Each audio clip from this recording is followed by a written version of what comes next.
Thank you everyone for joining us this lovely Thursday evening here at Be Connected World. Tonight we have Katherine Minett, who is the Sales Success Specialist at the Minett Sales Academy. She is the creator of the Sales Confidence Formula, a transformational sales training and coaching program designed specifically for sales professional and business owners who sell face-to-face and must make consistent sales to make commissions and increase their salary. With more than 30 years of frontline corporate sales experience, Katherine is the winner of 3 Representative of the Year awards at 3 different multinational companies and has consistently exceeded her sales budgets. Originally from Liverpool in the UK, Katherine now lives in sunny Brisbane and will educate us some more tonight on her amazing program. Please go ahead, Katherine. Thank you, Alison. Just give me a thumbs up that you can see the full screen. Yeah, cool, excellent. So today's training is the 7 tips for making a successful prospecting cold call. And for those of you who don't know, and this is for what the top sales professionals, they master this skill and you can too. So who am I? For those of you who don't know me, haven't met me before, most of you have in the room today, I think. But I'm Katherine Minett, the Sales Success Specialist, the founder of Minett Sales Academy and the creator of the Sales Confidence Formula. And for those of you who have been around, you'll know the Sales Confidence Formula has 3 areas. It's all about knowing the right things to think, the right things to do, and the right things to say. And when you've got these 3 things working together, that's the sweet spot. That's where sales are made and your sales results can change overnight. So my training on a Thursday afternoon is the goal is always to be able to share with you some of the topics around what you need to get right in thinking, what you need to do, and also what you need to say. And today we are focusing on one of the things that you need to do, and it's all about cold calling. So first of all, let's make sure we're all on the same page, shall we? What is cold calling? So cold calling is, it's a sales prospecting technique, and it's where you make phone calls to targeted prospects who have not, the key word here is not, expressed an interest in creating a business opportunity with you. So this is as opposed to a warm call, which is where you're calling a prospect or maybe an existing customer who has previously expressed an interest in your company or your product. Now, I'm not a big fan of selling over the phone. I don't like being sold to over the phone as a cold call. I prefer to use the phone in order to qualify a lead, but also to get a meeting. So I use it as an appointment making strategy to be able to get a face-to-face meeting. So these tips that I'm going to share with you today, they will work for whichever, but I imagine most of you are looking at cold calling as a strategy. It would be to make a call in order to book an appointment. Okay, so number 1 of the 7 tips is do research before the call. So you need to gather information on your prospect if you can. Go to social media, stalk them, find out as much as you can, but also prepare what you're going to say and importantly, how you're going to say it. And I'll talk a little bit more about that later. So you want to prepare what you're going to say and how you're going to say it and practice doing it before the call. Otherwise, you're going to sound a little bit robotic. Plus also, that's where the nerves will come out. So when is the best time to call? So I did a little bit of research just for this presentation to see what they say now about the best times. And of course, it can vary from industry to industry. And if you know what the best times are for your prospects, then certainly go with that. But the research I found, it said, ideally between 4 and 5 p.m., which I thought was interesting. This is always in the prospect's time zone, by the way, not necessarily your time zone.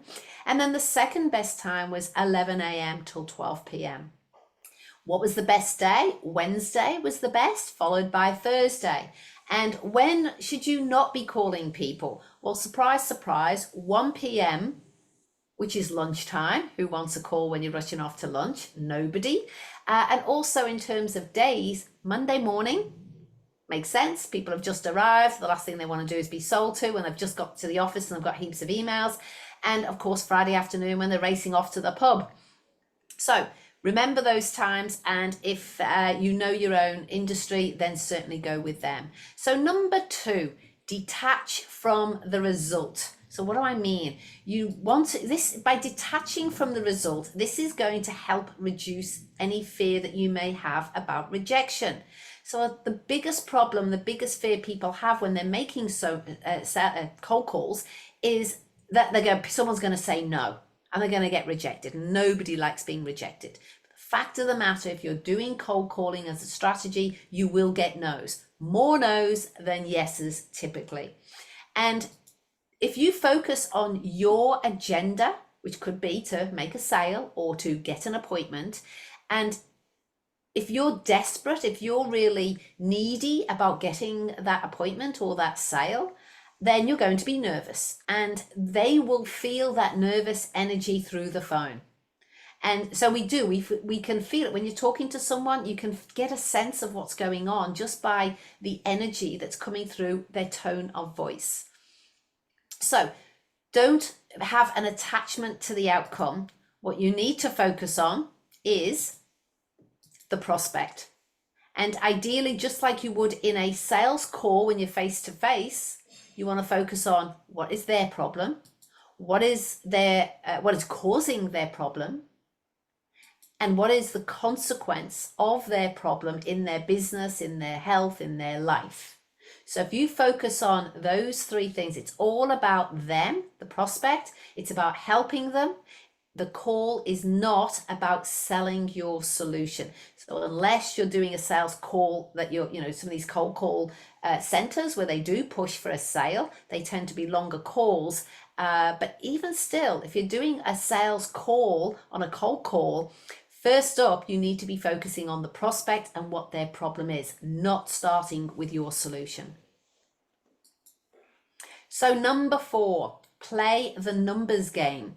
So the more sales calls that you make, the more successful you'll be. Now that makes sense, doesn't it? Because like anything, practice makes perfect. And if you can upskill yourself, can you all put yourselves on mute, please? Thank you. If you can upskill yourself in the skill of cold calling and making telephone calls to book appointments, then you will increase the success rate that you get. So when I say play the numbers game, you want to make it a game, make it fun. When you do that, you're more likely to detach from the result. So remember, in number 1, we want to detach from the result. And one way of doing that is making it a fun game. Let's play the numbers game. Let's make it fun. How do you do that? Measure your numbers and try to beat them. So if you've set yourself a target that you want to make 10 calls, or maybe 4, let's say you may have said 40 calls for this week, and that's your target. So maybe the following week you try and make it 45 calls, or maybe you're getting 1 to 2 people saying yes, then set your target to try and double that the following week. So play with it, make it a game, but it's also very important to track your numbers, because you want to know that you are improving and what your results are, because then you know that you're getting better. That can help with your confidence. So number 5, slow down and control your pace. So when you slow down and control your pace, you stand out from all the other reps that are also cold calling your prospect, because you're not the only one trying to get an appointment with them. There are probably hundreds of other people that are cold calling them. So you want to be able to stand out from the other cold calling reps, and you want to be able to have the prospect let their guard down. So how do you do that? Well, you need to speak slower and use the powerful pause. And I know Chris talked about the powerful pause in his training last week for presentation skills. The powerful pause is for presentation skills. It's for sales conversation skills, whether you're face to face or on the phone. Try and use the powerful pause whenever you can. It will give you more impact and control over your conversation. This also by using the pause, it gives the prospect time to digest what you're saying. So by slowing down your speech, because we tend to speak fast when we're nervous. And so if you're doing cold calls for the first time, people have the tendency to speak very fast. So, and then the prospect can't hear or really take in what you're saying. And when you use this, you slow down and use the pause for asking questions. The result will be that you will get a deeper answer. You'll get a better quality answer if you speak slower. So for example, if you were to say, let me ask you something. What do you currently use to wash your car? So I said that quite fast. So you can imagine people trying to digest what I've said, what the question is, and what the answer is going to be. Versus, can I ask you something? And I've used a curious tone there. What would you use typically to say wash your car? So you can see I've changed my tone, I've slowed the pace down, and I've used some pauses. So number 6, use a variety of tones. So I've just alluded to that one. I'm going to share with you a few tones that you can use. Now, your tone of voice is how your prospect will interpret the intention behind every question that you're going to be asking them. So, for example, a confused tone. A confused tone causes them to clarify what they're saying and to open up. And it can also trigger curiosity. And again, if you start using tones, specific tones in your languaging, when you're on a cold call, you're going to stand out from the other people that are calling them, but also it's going to help let their guard down. So you might say something like, I was wondering whether, could you possibly help me out?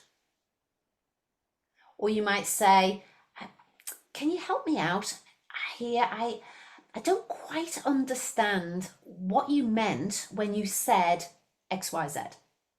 So I've gone into using tone. I've used a curious tone. I've used pausing, and I've slowed it down. And can you see the difference between the first time? Another tone that you can use is a curious tone. So curious tones can help get more detail information when you've asked a question.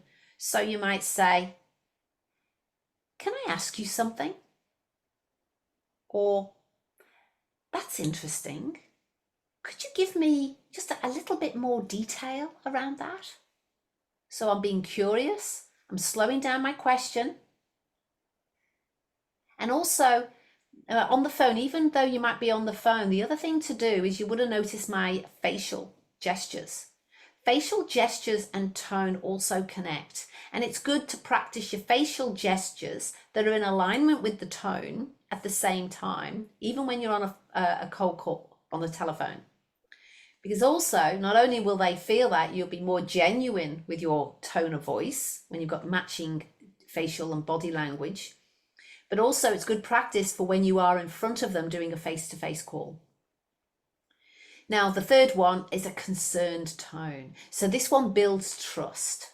So you might say something like, what caused you to stop paying your life insurance? So can you see the tone is of concern, and my gestures is I'm putting my hand on my chest. I'm genuinely like concerned that you've stopped paying your life insurance. So think about your tone of voice and how you can use one or more of these types of tones the next time you're in a sales conversation, whether it's doing cold calling on the phone or face-to-face.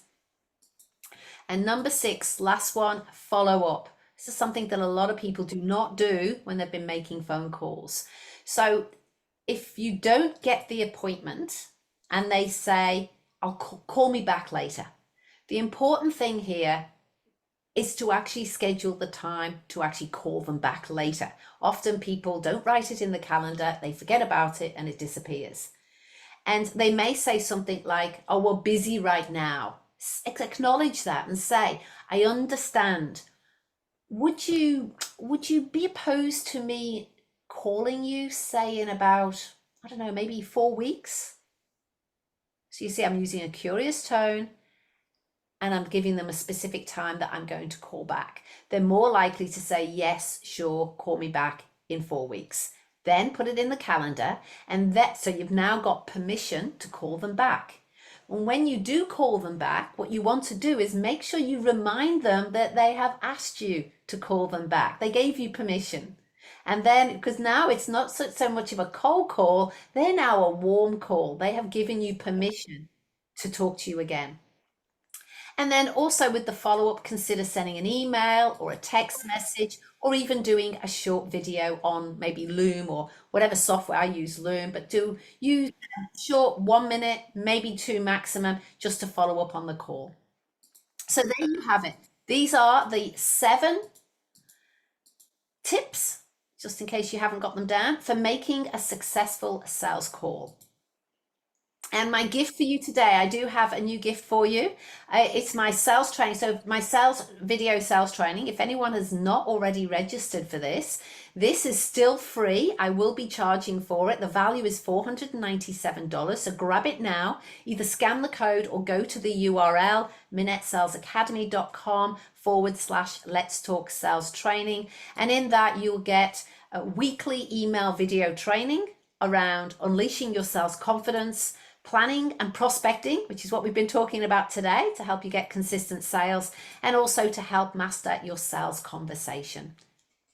So there you have it. That's the 7 tips for making a successful prospecting cold call. It's what top sales professionals do. They master this skill, and you should too. Thank you. And any questions? Mark, go ahead. How do you objection handle, Katherine?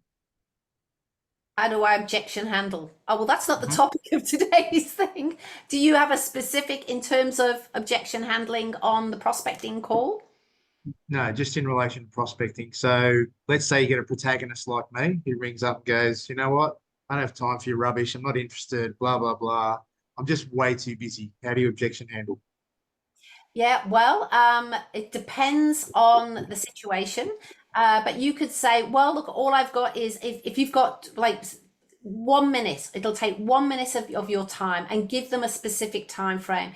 Because often the problem when people get on the phone for cold calling is they think that they've got the guard up. They know they're going to get sold to. That's what it is. So they instantly got a trigger where they go, bang, I don't want to know, and they try and shut them down. I know I do it as well. And this is why that's why you plan out what you're going to say. You use certain language, you use tone of voice, how you actually start the call. You need to set yourself apart from every other person who's calling them to do a cold call.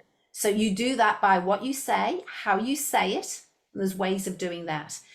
If they do then say, and the other thing about the timing is it's actually saying to them, giving them a bit of a time frame to say, this would only take like 2 minutes of your time. So they know upfront that you're not going to spend the next 10 or 20 minutes trying to sell them something.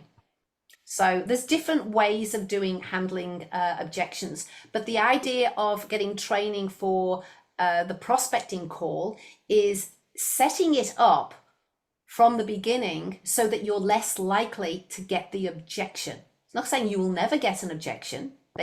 You're always going, no is going to be the predominant answer for a cold call.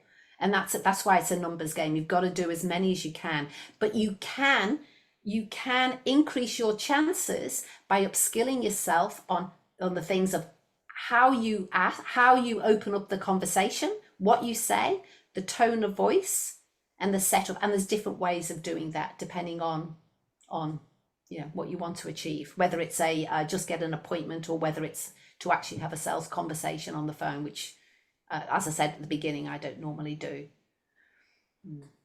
Perfect. Any other questions? No? Wonderful. Katherine, that's all. Like I always write down what you everything that you give us, because I know that I can always come back to it and go, oh, that's right, she talked about that. Yeah. And you've incredible. Don't forget, everybody, these are recorded and they do go up into the portal, so you can go back and That's right. That's right.